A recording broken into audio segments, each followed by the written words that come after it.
10 € offerts et votre premier dépôt doublé avec le lien en description. Les amis, bienvenue, j'espère que vous allez tous très bien, que tout le monde va très bien et très content de vous retrouver pour cette nouvelle vidéo. Alors, c'est un nouvel épisode des joueurs à suivre. J'ai déjà fait une vidéo, un joueur à suivre par club de Première Ligue et un joueur à suivre par club de Ligue 1. 38 clubs qu'on a couverts sur ces deux épisodes, c'est disponible depuis quelques jours sur la chaîne.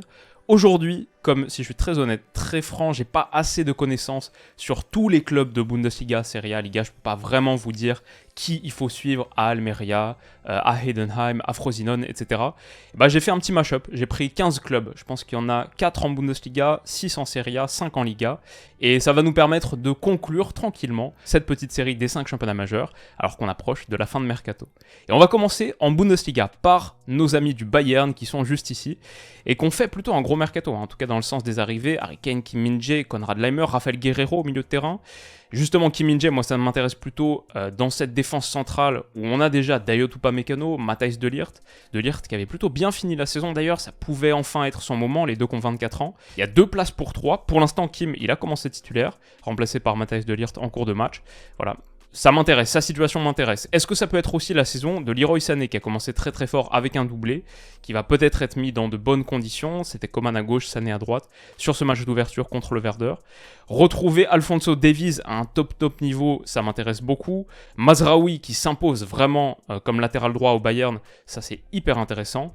Mais forcément, si on parle du Bayern cette saison, quand même, la grosse interrogation, le gros truc, la grosse histoire, c'est Harry Kane. Après 10 ans à Tottenham, il vit le gros défi de sa carrière, peut-être un titre, chacun de ses buts va être un événement. Moi, je regarde souvent la chaîne YouTube de la Bundesliga pour les résumés. Bon, on voit déjà le visage de Kane de partout. Chaque résumé du Bayern où il plante, ça va être Kane scores again, machin.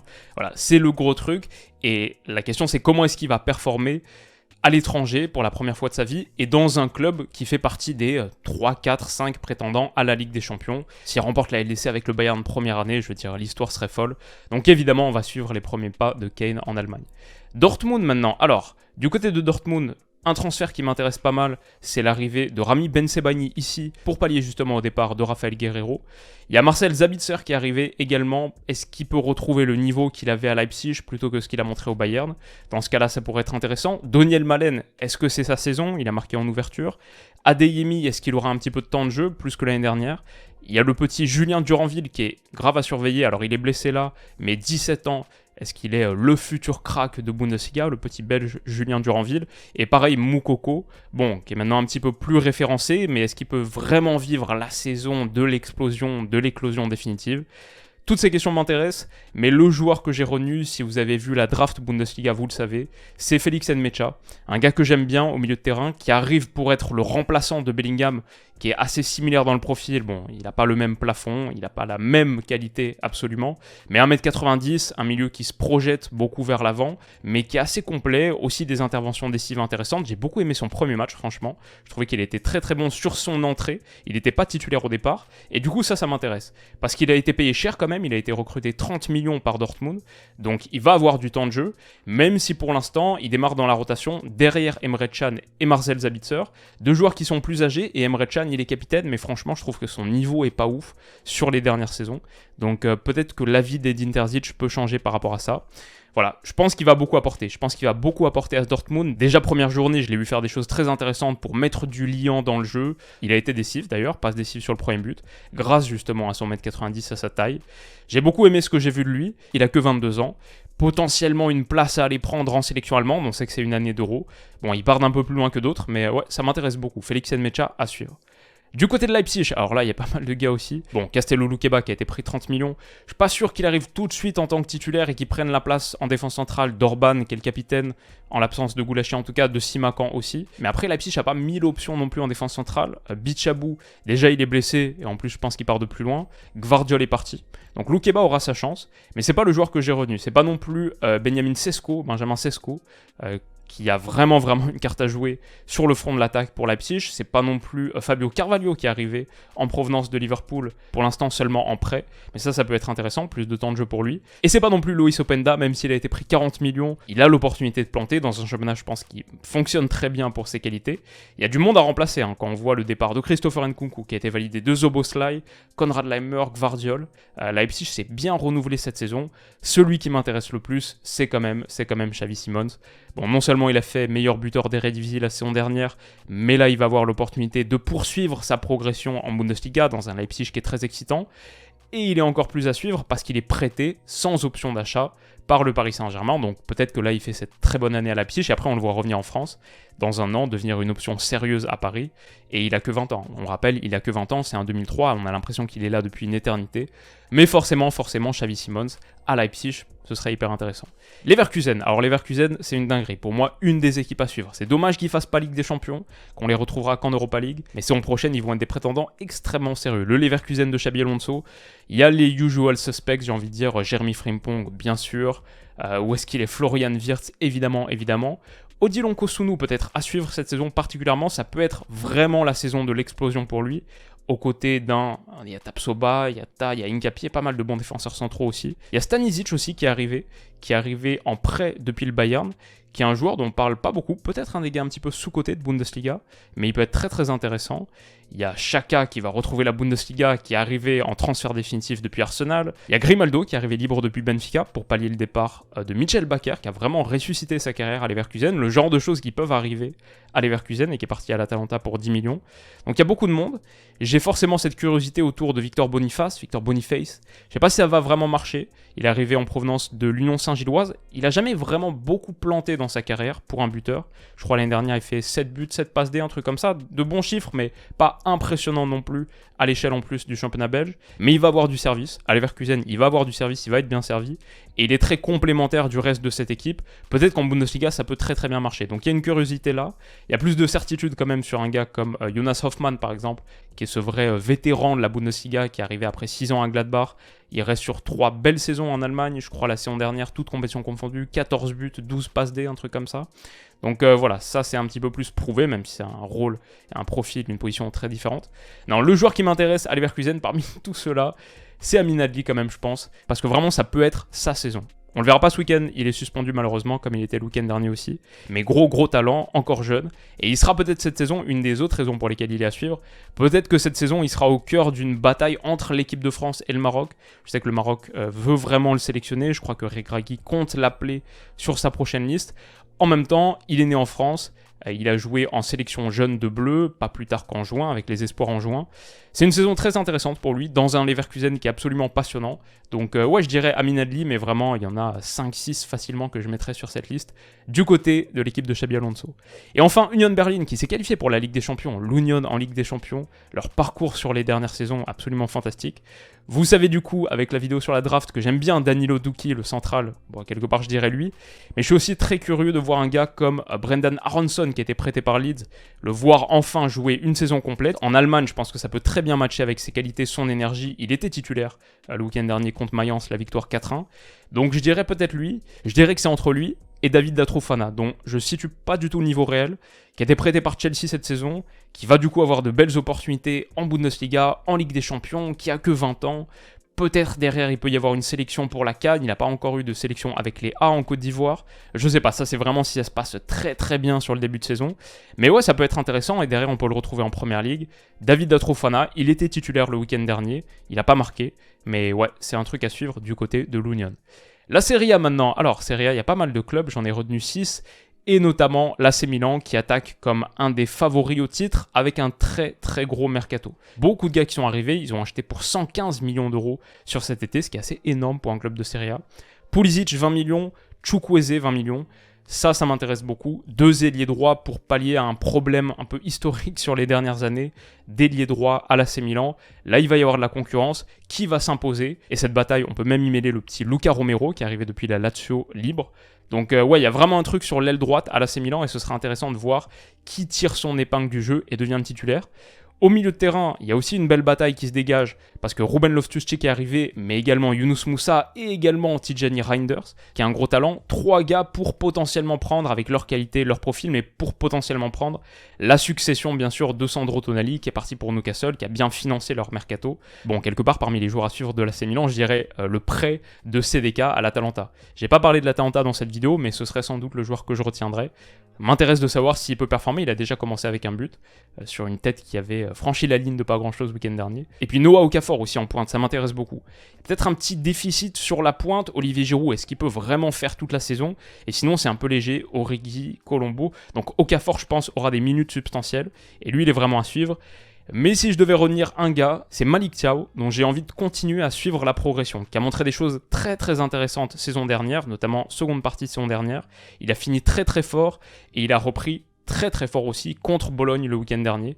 Il a connu ses premières titularisations aussi avec l'Allemagne, avec les A en juin. Donc vraiment superbe seconde partie de saison. Pour un gars qui a que 22 ans, il a été titularisé 2 fois de suite sur les 2 derniers matchs de l'Allemagne par Hansi Flick. Il y a clairement un monde où il poursuit sur sa lancée dans un AC Milan qui carbure potentiellement cette saison et il devient, à la fin de saison, on dit ouais, c'est peut-être le meilleur central de Serie A, ou pas loin, dans le top 3. Et il devient peut-être titulaire pour l'Euro 2024 avec l'Allemagne. Je pense qu'il y a une très très grosse saison qui arrive pour Malick Thiaw. Elle va tellement peser dans sa carrière et elle peut être celle, je ne vais pas dire de l'éclosion, il a déjà éclos, mais de la percée top niveau. Un des meilleurs défenseurs centraux de la planète, c'est possible pour ce gars-là. L'Inter, alors du côté de l'Inter, il y a eu pas mal de recrues aussi. Yann Sommer pour remplacer André Onana, qu'est-ce que ça va donner? Personnellement, j'aimerais bien voir un petit peu de Christian Aslani cette saison, plus que la saison dernière. Ça pourrait être intéressant. La réponse évidente, ce serait peut-être Marcus Thuram. Évidemment, je suis curieux, il a été pris libre, pas mal de gars se battaient sur lui, l'Inter l'a eu. Marcus Thuram, ok. Mais en vrai, celui que j'ai retenu, c'est Marko Arnautovic. Vous l'avez peut-être raté d'ailleurs, Arnautovic a été signé par l'Inter cet été. Il a 34 ans, on le connaît depuis un moment, il a été pris, c'est un prêt avec option d'achat obligatoire, il me semble, de 10 millions. C'est un retour d'Arnautovic à l'Inter, où il avait été prêté en tout début de carrière. C'était en 2010, il me semble, l'année où il remporte le triplé d'ailleurs. Mais il avait joué 3 matchs, c'était pas très bien passé. Et Arnautovic, ça m'intéresse pour plein de raisons. Déjà, le profil technique. Il n'y a pas grand monde qui ressemble à Arnautovic. C'est un peu le Zlatan, le sous-Zlatan. 1m90, mais qualité technique, mais un finisseur. Et ensuite, ce qui m'intéresse, c'est parce qu'il arrive avec une histoire très très spéciale. En interview, il a expliqué qu'il regrettait son manque de discipline de l'époque. Il a l'air d'avoir vachement pris en maturité et revenir avec un état d'esprit revanchard à l'Inter, mais pour lui-même, pour montrer vraiment qu'il peut le faire et quelque part se mettre à la hauteur de ce club qui valorise. Ça me plaît, il y a une histoire pour lui à écrire avec l'Inter, une seconde chance à saisir, et je pense qu'il est prêt pour la prendre. Je pense pas forcément qu'il sera titulaire, 34 ans, peut-être que niveau cardio-endurance, c'est un peu compliqué, mais la réalité c'est que l'Inter joue avec 2 attaquants, joue avec 2 pointes, dans le 3-5-2 de Simone Inzaghi, le week-end dernier c'était Lautaro et Marcus Thuram. Il joue avec 2 pointes, et avec les départs cet été d'Edin Dzeko, de Romelu Lukaku, de Joaquin Correa aussi qui a rejoint l'OM, bah finalement pour une équipe qui joue avec 2 pointes, ils ont vraiment que 3 attaquants dans leur effectif, Lautaro, Thuram et Arnautovic. Bon, il y a le petit Eddie Salcedo aussi, je suis pas sûr qu'il voit beaucoup de temps de jeu cette saison, je pense qu'il est un peu plus loin dans la hiérarchie. Ouais, alors petite pause, juste j'ajoute depuis le montage qu'Alexis Sanchez est très très proche de signer à l'Inter. J'ai vu ça, là ça vient de tomber il y a quelques minutes, donc potentiellement 5 avant-centres pour l'Inter et un petit peu plus de concurrence pour Arnautovic. Mais voilà, je pense qu'Arnautovic, il va avoir mécaniquement du temps de jeu. Et il en a déjà eu, il est rentré ce week-end contre Monza, première journée de Serie A week-end dernier, très bonne entrée, passe décisive, quelques mouvements intéressants, dans la plupart des bons coups. J'ai beaucoup aimé ce que j'ai vu d'Arnautovic sur cette première journée, de l'état d'esprit, le profil qui peut être très utile, notamment en Serie A. Ouais, je dirais attention, petite pièce comme ça à mettre sur Arnautovic, on verra cette saison, ce sera intéressant à suivre. La Juve, alors la Juve qui est dans une situation périlleuse, difficile, notamment financièrement, ils n'ont pas pu prendre grand monde, c'est un club qui est en grande difficulté. Est-ce que Paul Pogba, un peu à l'image de ce club, peut avoir une résurgence? Est-ce que physiquement il peut tenir? Si oui, ce serait fantastique, surtout sur cette saison 2023-2024, saison d'Euro, mais j'ai un petit peu de mal à y croire. Il y a Chiesa qui est bien revenu de ses soucis de blessure, fin de saison dernière, toute fin de saison dernière, il était pas mal. Là, il commence assez bien aussi avec un but. Quand il est sur patte, c'est peut-être le joueur clé, le joueur star de la Juve, le joueur clé, le joueur star de l'Italie, pas loin en tout cas. Et avec l'Euro 2024 qui arrive, pour lui aussi, cette saison, elle est très intéressante. Il y a des petits jeunes sur lesquels j'ai envie de garder un œil. Évidemment, Nicolo Fagioli, on a Fabio Miretti, l'anglais Samuel Ealing Jr., le turc Kenan Yildiz, tout jeune, de la réserve, qui est entré en cours de match la dernière fois. Mais peut-être que celui qui est le plus intéressant, c'est Andrea Cambiasso, qui lui aussi a joué, qui était titulaire première journée. Il revient d'un très bon prêt à Bologne la saison dernière. C'est un latéral gauche sur le papier, mais en vrai un peu milieu central aussi. D'ailleurs, je l'aime bien en interview, il parle du fait qu'il étudie Thomas Partey Arsenal, John Stones, qui rentre un petit peu plus à l'intérieur comme ces gars-là. Ça m'a l'air d'être un vrai student of the game, comme on dit en anglais. Et une bonne mentalité, assez jeune, qui commence à avoir des minutes intéressantes et qui va peut-être être titulaire à la Juve cette saison. Donc ouais, gardez un œil sur Andrea Cambiasso. Naples. Alors Naples, ils n'ont pas pris grand monde. C'est un mercato un peu juste pour eux. Mais ils ont gardé Kvara, ils ont gardé Victor Osimhen, ils ont gardé Zambo Anguissa. Franchement, très déçu qu'ils aient pas pu prendre finalement le petit Gabri Veiga. Ça aurait été trop cool de le voir en Serie A, niveau Ligue des Champions, avec plus d'exposition. Mais bon, voilà, c'est comme ça. Donc je dirais peut-être Osimhen, le voir continuer à empiler les buts, bon c'est pas mal. Il y a le petit Jens Cajuste qui est arrivé donc depuis Reims, qu'ils ont recruté pour 12 millions d'euros. Il était titulaire week-end dernier, mais il est sorti à la mi-temps. Zambo est rentré, je pense que Zambo va progressivement reprendre sa place. Lobotka et Zelinski sont restés, donc je suis pas sûr qu'il ait beaucoup de temps de jeu. Sinon il y a Kvara, après une année lumière, on attend désormais la saison de la confirmation, peut-être un petit peu comme Mitoma à Brighton, qui est en train de le montrer cette saison. Donc il y a Kvara, mais sinon je vais dire, en vrai pour Naples, je vais tricher un peu et je vais dire le gros joueur qu'ils vont prendre. Parce qu'ils vont prendre quelqu'un forcément. S'ils étaient prêts à mettre 40 sur Gabri Veiga, 30-40 j'entends parler aussi d'une offre à 45 pour Coupe Miners potentiellement. Un gros milieu va arriver à Naples, donc ce sera lui, mon joueur à suivre. Et enfin, pour conclure en Italie, on a l'AS Rome et la Lazio. L'AS Rome, déjà, on a Evan Ndika qui a choisi la Lazio, qui était au centre de pas mal de convoitises parce qu'il était agent libre. Donc pourquoi pas. Il y a Renato Sanchez aussi qui est prêté par le PSG. Sardar Azmoun qui va arriver, gardez un œil là-dessus. Andrea Bellotti qui a planté un doublé pour son tout premier match, pas mal. Et on a des petits jeunes, Eduardo Bové par exemple, pourquoi pas, Nicolas Zalewski, le Polonais, très très intéressant. Mais je pense que mon choix va se porter sur Oussem Aouar. Mon billet lyonnais fait que je vais me porter sur Oussem Aouar, qui a été titulaire première journée, qui a appris l'italien très vite sur ses derniers mois à Lyon. On l'a vu faire cette interview. Donc je pense qu'il arrive avec une envie renouvelée de relancer, ressusciter sa carrière. Et en plus, il y a la CAN à aller chercher. Il a connu ses premières capes avec l'Algérie il n'y a pas longtemps.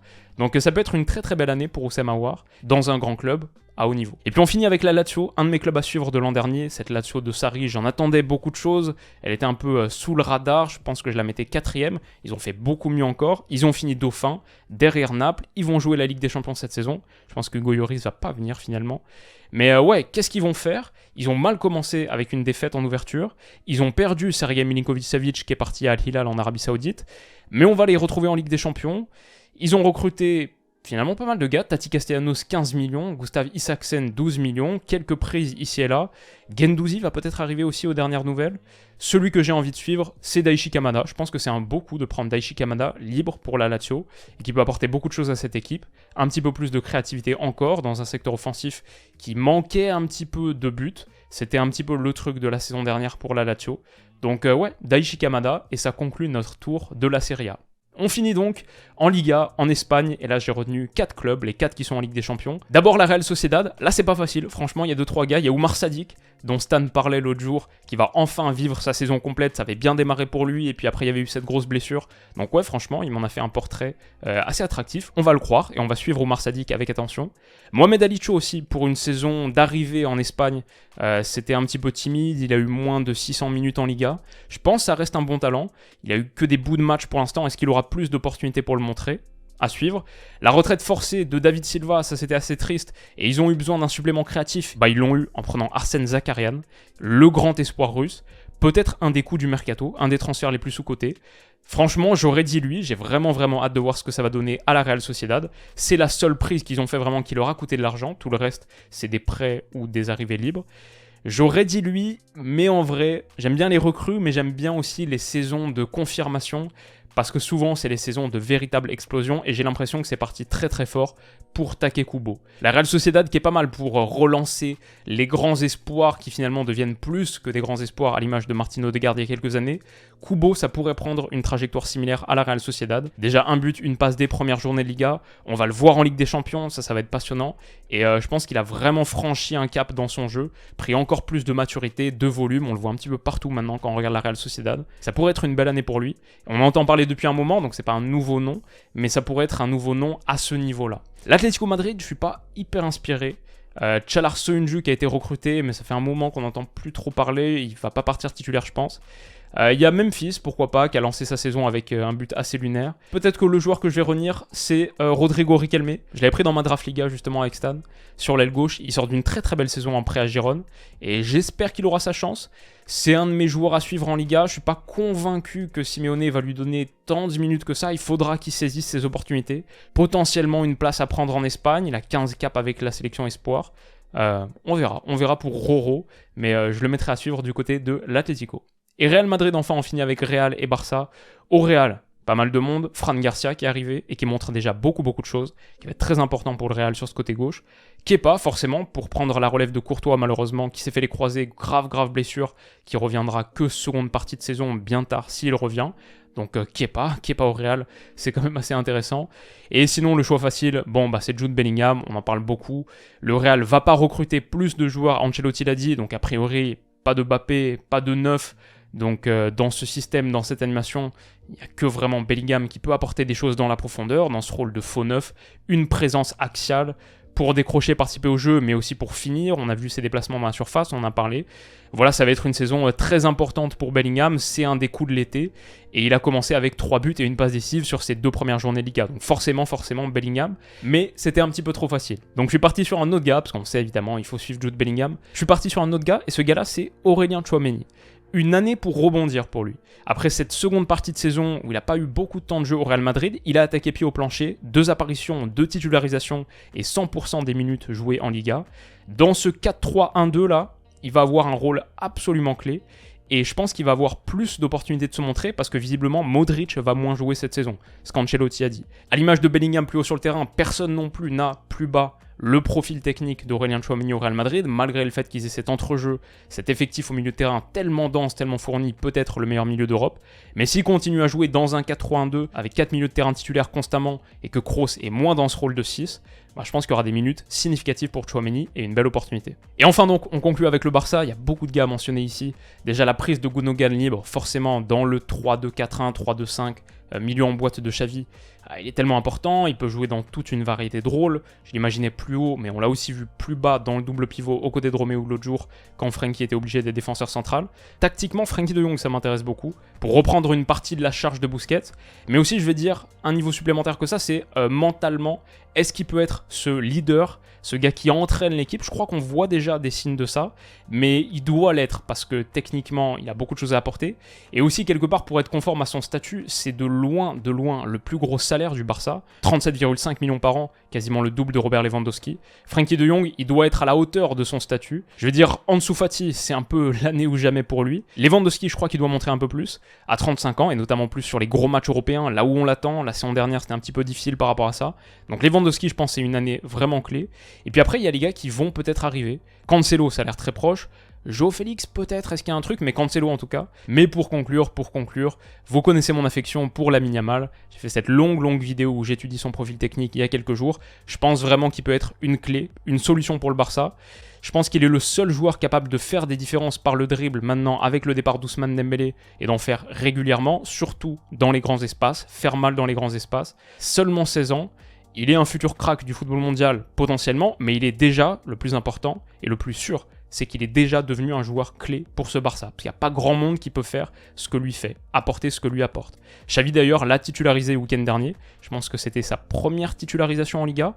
Et il a été très bon. Il a fait beaucoup de différences. La plupart des bonnes actions sont venues de lui. Et en plus, il a toujours pas marqué de but en match officiel pour le Barça. En pré-saison, oui, mais pas en match officiel. Donc voir sa réaction à ses premiers vrais buts, ouais, je trouve que c'est quelque chose à suivre, que j'ai envie de voir personnellement. Et franchement, c'est assez dingue de dire ça pour un gars de 16 ans seulement et dans un grand club comme le Barça. Mais il est devenu tellement important déjà que je pense qu'il va faire ses 30 titularisations ou plus, toutes compétitions confondues. Le temps de jeu sera là. Est-ce que 2023-2024 sera l'année de Lamine Yamal? Et alors pour finir ma petite séquence prono du week-end, il y a quelques très gros matchs qui arrivent ce week-end. Newcastle-Liverpool notamment. Si je devais absolument choisir peut-être un match nul à 3,95, et encore Liverpool ils sont à 3,10 parce qu'ils sont à l'extérieur, parce que c'est Newcastle. Quoi qu'il en soit, ça va être passionnant à suivre. Je sais pas si je vais me risquer sur ce match-là, et pas non plus sur PSG Lens, qui va être très cool. PSG au Parc des Princes, face à un Lens un petit peu revanchard, mais qui arrive avec Eli Wahi, servi par Andy Diouf. Ça va être une belle combinaison. Et au Parc des Princes, ce PSG qui désormais doit l'emporter. Match nul à 4,30 peut-être, le PSG est quand même net favori. Voilà, il y a de très gros matchs qui arrivent. Si vous voulez parier, si vous souhaitez vous inscrire sur Winamax, n'hésitez pas à le faire avec le lien en description. C'est mon lien sponsorisé. Si vous inscrivez avec ce lien, votre premier dépôt il est instantanément doublé en pari gratuit. Si vous mettez 15 le minimum, ça devient 30 par exemple. Et vous recevez aussi 10 € en cash. Si vous mettez le strict minimum 15, ça devient 2 x 15, 30, plus 10, 40. Votre premier dépôt de 15 € est devenu un capital de 40 € pour parier. C'est un lien qui me rémunère à chaque utilisation, donc c'est une bonne manière de soutenir la chaîne si vous avez prévu de vous inscrire sur Winamax. Mais si vous le faites, sachez qu'évidemment, c'est interdit aux mineurs. Ne pariez que si vous êtes majeur et pariez plutôt des petites sommes parce que la plupart du temps, en paris sportif, on perd. Donc, moi, je me risquerai pas forcément sur ces matchs, mais on va en parler ce week-end, ou alors dans le récap du week-end de lundi, ça c'est certain. En revanche, des rencontres qui m'intéressent un petit peu plus, en Première Ligue, demain à 13h30 pour lancer le week-end, Tottenham qui se déplace à Bournemouth. Franchement, je vois Tottenham l'emporter. On a vu des choses très intéressantes de Tottenham contre United le week-end dernier. Bissouma qui est à un top niveau, Kulusevski qui est très bon. Voilà, une petite victoire de Tottenham à 1,94, pourquoi pas. En France, j'ai Rennes-Le Havre qui est dimanche à 13h. Rennes est à 1,43, c'est pas le truc le plus élevé du monde, mais franchement, une petite combinaison Tottenham et Rennes, pourquoi pas.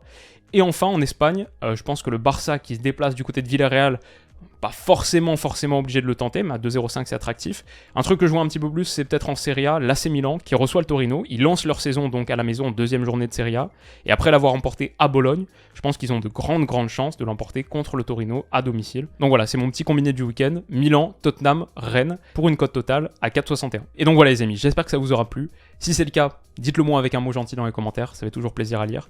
Et vous pouvez vous abonner à la chaîne pour pas rater tout le contenu qui arrive, le récap du week-end notamment lundi, ça c'est sûr, et peut-être des vidéos sur les matchs de ce week-end, samedi soir, dimanche soir. Il y aura peut-être des choses intéressantes à raconter. Prenez soin de vous les potes, passez un excellent week-end, et on se dit à bientôt. Bisous.